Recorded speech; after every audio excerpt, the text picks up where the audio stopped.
ఆ సినిమాలోకి ఎట్లా వచ్చావు మరి? మా బామ్మ జూనియర్ ఆర్టిస్ట్ ఏజెంట్. మీ బామ్మ. ఆ. ఫస్ట్ సినిమా వచ్చేసి మా ఆయన బంగారం, సౌందర్య రాజశేఖర్ వాళ్ళ కొడుకుని నేనే. హ్మ్. దాని తర్వాత ఇక అట్లా అట్లా రివ్యూల్ అయింది.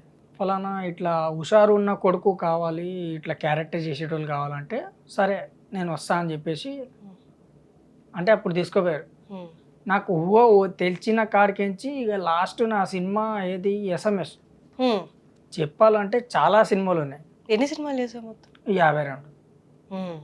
ఆంధ్ర వాళ్ళ ఖడ్గం, మాస్, జమ్ని, విక్రమార్కుడు, బొమ్మరిల్లు, డాన్, కేడి. బొమ్మరిల్లు ఆ చిన్న పిల్లల్లో. నేనే ఆ. Child artist. ఆ. మళ్ళా శంకర్దాయ్ బిబిఎస్. ఇప్పుడు లాస్ట్ ప్రజెంట్ ఎండ్ అంటే ఎస్ఎంఎస్ కూడా పోయినాక ఏది వచ్చిందంటే కృష్ణమ్మ.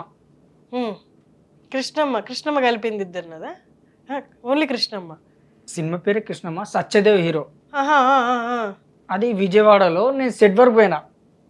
సెట్ వర్క్ పోతే అక్కడ నన్ను అడిగారు, హ్మ్. రే నువ్వు చైల్డ్ ఆర్టిస్ట్ కదా, ఒకటి రాలేదు ఈ పాత్ర చేయి అన్నారు. హ్మ్. సరే అని చెప్పేసి ఇంటర్వ్యూ అయినా. హ్మ్. అది కూడా వైరల్ అయిపోయింది. ఆ!